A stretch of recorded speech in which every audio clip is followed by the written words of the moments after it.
Saya itu udah diem loh ya. Difitnah saya diem, dicela saya diem, dijelekan saya diem, dimaki-maki saya diem. Saya ngalah terus loh. Tapi ada batasnya. Nah, bagaimana Abang menafsirkan hal ini, Bang? Reaksi saya pertama, pucuk dicinta ulam tiba. Oke. Inilah yang ditunggu rakyat Indonesia. Ada penjelasan dari dia, jawaban dari dia. Misalnya soal ijazah dia. Jadi jangan dia bersenjata kayak orang yang korban, kemudian terpojok. Saya diam, dikatakan saya apa, diejek saya diam, dihina saya diam. Kemudian kalian terharu, ada kasihan juga ya, kok diteror. Kagak. Apapun ceritanya, sebaiknya sehat untuk negara, itu ada dialog. Ada dialog. Iya. Jadi ada komunikasi. Apa kata dia mengenai itu? Mengenai jasa lah pertama itu. Kalau ijazah, mengenai yang dikatakan apa yang dikatakan banyak dipojokin dia, dihina, diejekin, yang mana? Nah kemudian kalau normal, yang wajar, itu ditanggapinya gitu loh. Jangan kemudian sepertinya kayak berkorban dia. Ada semangat kemudian jadi senjatanya. Yeah. Saya diam, saya ngalah, saya tidak. Enggak, bukan begitu. Iya. Kenapa saya bilang pucuk dicinta ulam tiba? Inilah yang dinantikan rakyat Indonesia. Iya. Apa penjelasan dia? Aku ngomong soal investor itu begini, ternyata begini. Aguan yang betul. Gitu kan? Misalnya, iya kan? Iya. Aguan yang mengatakan itu di sana kosong, dipaksa 8 bulan, jadi belum ada investor. Iya. Itu aguan betul. Saya salah. Ya, saya enggak. Iya ada kesatria, ada fairness, ada kejujuran. Iya. Bagaimana bisa dapat itu? Dialog. Iya. Dengan dialog. Iya. Tidak one sided gitu loh. Iya. Setidaknya misalkan Bang, mohon maaf saya potong. Di manalah yang fitnah, di manalah yang dicela, di mana yang diam, dijelekan gitu ya. Pak Jokowi itu 2024 kemarin berkali-kali menyampaikan bahwa saya tidak akan cawe-cawe ke Pilpres 2024. Saya tidak memilih karena saya presiden, akan netral sebagainya ya Bang. Iya. MK pun mengatakan begitu tuh Bang. Meskipun masyarakat sudah sadar bahwa ini ada cawe-cawe dari presiden. Iya. Cara Tuhan akhirnya membuka itu via Prabowo. Iya. Di Gerindra kemarin. Bahwa kita berhasil mendapat kepercayaan rakyat karena dukungan teman-teman Koalisi Indonesia Maju semuanya. Dan saya katakan di sini, kita berhasil karena kita didukung oleh Presiden ke-7. Ini Prabowo fitnah atau Jokowi yang bohong? Ya kalau dari cerita ini dan lihat realita dan faktanya, kemudian Prabowo menang, ya benar bukti dari Prabowo. Artinya Pak Jokowi berbohong dong ngomong di awal. Iya, dia katakan dia tidak cawe-cawe, tidak campur, tidak ini. Sekarang diakui oleh Prabowo. Ada. Gitu loh. Justru setelah ini apa omongan dia? Setelah ini gitu loh. Ini maksud aku ya, ketidaksempurnaan dari satu dialog itu menciptakan salah pengertian. Itu udah kaidah, gitu loh. Udah hukum itu. Gak ada dialog yang secara objektif, secara jujur, maka kemudian timbullah tafsir-tafsir yang kemudian bisa menyakiti, bisa berbohong, bisa kemudian mengada-ada. Karena itu ada dialog. Karena itu ada yang di jurnalistik sendiri, ada rumus, ada hukum, yaitu cover both side. Itu rumus di undang-undang itu. Jadi jangan hanya jelek-jelekan Jokowi. Apa kata Jokowi? Gitu loh. Siapa yang bisa mengatakan itu dari Jokowi sendiri? bukan orang lain. Jadi selama ini abang pengen mengatakan nggak pernah ada both side bang, karena Pak Jokowi diam aja. Diam aja, nggak ada both side. Dia yang sebenarnya menyampaikan bahwa nggak betul itu, yang benar begini. Soal investor saya katakan itu sebenarnya begini. Yang saya bilang dari Korea atau dari Jepang atau dari apa, nggak itu salah dulu yang saya ngomongin itu. Yang benar begini. Aguan itu betul itu. Yang dikatakan Aguan setelah pulang dari sana, IKN, betul itu. Seharusnya begitu. Iya. Ini ketidakterbukaan, ketidakjujuran, ini jangan korban masyarakat dong.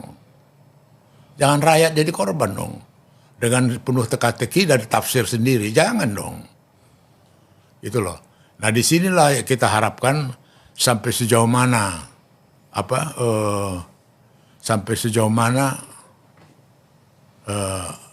kualitas, sampai sejauh mana karakter, sampai sejauh mana keberanian moral untuk mengatakan ini. Sama dengan dulu, pernah mengingatkan kita kembali, aku akan gigit kata. Sampai sekarang nggak pernah kita dengar itu ada yang digigit.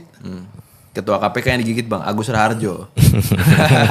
Justru sebaliknya, bukan si koruptornya tapi Agus Raharjo suruh berhentiin Setnov kan. Oh iya. Gigit betul itu ya. Yang kayak gitu-gitu maksud aku, apa sih kehebatan negarawan Indonesia? Iya. Kejujuran, keterbukaan. Soekarno itu terbuka, pidato terbuka. Kejujuran gitu loh. Jenderal Yusuf terbuka, Nasution terbuka, TB Simatupang terbuka, semua orang terbuka. Nggak dibiarkan masyarakat atau otoritas kita itu berteka-teki. Assalamualaikum warahmatullahi wabarakatuh. Sebagaimana kita telah melihat dan mendengarkan sebuah cuplikan video yang begitu menarik dan mengundang perhatian yang disampaikan oleh Bapak Pandan Nababan. Tentu saja hal-hal yang seperti ini memberikan kita sebuah pemahaman baru bagaimana kita menilai perjalanan politik di atas negeri tercinta ini. Dalam narasi video di atas cukup memberikan kita sebuah informasi yang begitu positif untuk memberikan kita suatu dasar berpikir secara logik, menilai para politisi kita di atas, menilai komunikasi yang dilakukan atau yang dilaksanakan oleh para politik-politik yang hebat-hebat di atas sana. Tentu saja hal-hal yang seperti ini memberikan kita suatu teladan yang baik dan benar. Dan dalam hal itu kita juga menilai apakah komunikasi ini membangun pribadi atau membangun bangsa ini. Sebagaimana hal-hal yang kita sering dengar dalam pemberitaan di akhir-akhir ini, di mana Pak Jokowi sering dihina, sering dicaci, tetapi Pak Jokowi mengatakan saya sabar, tetapi ada batasan sabarnya. Ini yang kemudian kenapa banyak orang yang menanggapi hal itu. Salah satunya adalah Pak Pandan Nababan ketika ditanyai mengenai tanggapannya terhadap pernyataan Pak Jokowi tersebut. Pak Pandan Nababan mengatakan bahwa pucuk dicinta ulang pun tiba, yang artinya mendapatkan sesuatu yang lebih dari yang diharapkan. Ya, sebagaimana dalam pernyataan tersebut kita bisa melihat dari dua sisi. Ya, seperti kalau orang melihat sisi yang sebelah adalah cembung, tetapi dari sisi yang sebelah atau yang berbeda, orang bisa melihat itu adalah cekung. Demikian juga pernyataan Pak Jokowi ini. Orang bisa melihat dari dua sudut pandang. Ya, mungkin itu terasa bahwa dijolimi. Tetapi yang artinya sebenarnya beliau sedang menarik perhatian atau simpati dari seluruh rakyat Indonesia. Kita memang tidak bisa nafikan di bangsa ini dalam setiap kontestasi, mau itu kontestasi hiburan di dunia televisi ataupun kontestasi politik, banyak yang memang rakyat kita lebih memberikan perhatian atau simpati kepada para kontestan yang merasa terjolimi. Dan hal itu kita bisa melihat dari dulu sampai sekarang. Jadi kira-kira itulah yang bisa dipakai atau yang dipergunakan beberapa politisi kita di negeri tercinta ini. di mana mereka atau beliau-beliau mempergunakan komunikasi-komunikasi yang sepertinya terjolimi. Tetapi sebenarnya ada maksud-maksud tertentu yang jauh lebih besar dari apa yang diharapkan. Itulah yang terjadi dalam konteks ini. Kalau boleh jujur, sebenarnya para politisi kita ini sebaiknya memberikan kita sebuah komunikasi yang jauh lebih baik, yang jauh terbuka dan jujur untuk memberikan kita sebuah pembelajaran yang sehat untuk bangsa ini. Tetapi kalau hal ini terjadi seperti yang kita dengarkan tadi yang disampaikan oleh Pak Pandanambaba, itu kan artinya tidak membangun demokrasi dan tidak membangun suatu komunikasi yang baik bagi bangsa ini, tidak memberikan teladan yang baik, ya. Seperti yang sering dikatakan bahwa sein kanan tapi belok kiri. Ya, itulah apa yang kita katakan sekarang, tapi kenyataannya besok justru sebaliknya. Ya, kita katakan ya dan sebaliknya sebenarnya apa yang kita maksudkan.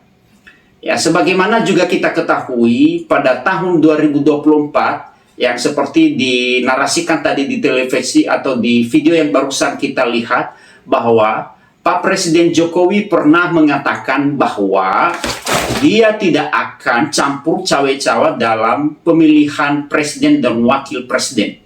Tetapi kenyataannya, ya ikutan cawe-cawe.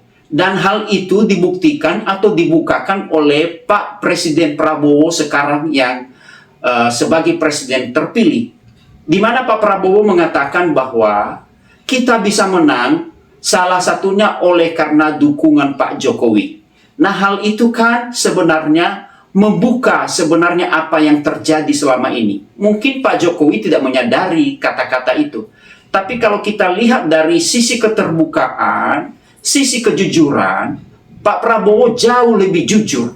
Ya, membuka malah kebohongan-kebohongan yang disampaikan oleh Pak Jokowi selama ini, yang mengatakan bahwa saya tidak akan ikut cawe-cawe dalam pilpres yang akan datang karena posisi saya sebagai presiden. Tetapi Pak Prabowo dia membuka secara jujur di depan orang banyak lagi, bahkan mungkin di seluruh mata seluruh rakyat Indonesia, setiap orang yang melihat televisi ataupun berita. Ya, itulah yang sebenarnya yang kita harapkan dari setiap para pemimpin kita, memberikan kita sebuah komunikasi yang lebih jujur dan terbuka. Yang itulah sebenarnya yang membangun bangsa ini. Itu sebenarnya yang memberikan kita sebuah pemahaman-pemahaman yang baik untuk kesehatan bangsa ini. Untuk menuju bangsa yang adil dan makmur. Nah, teman-teman, demikianlah dari saya. Jikalau teman-teman punya pendapat atau tanggapan-tanggapan yang lain, tuliskan di kolom komentar di bawah ini sebagai bahan diskusi kita bersama lewat channel ini. Dan jangan lupa like, comment, share, dan subscribe. Jikalau ada salah-salah kata, mohon dimaafkan. Sampai jumpa di video-video berikutnya. Terima kasih.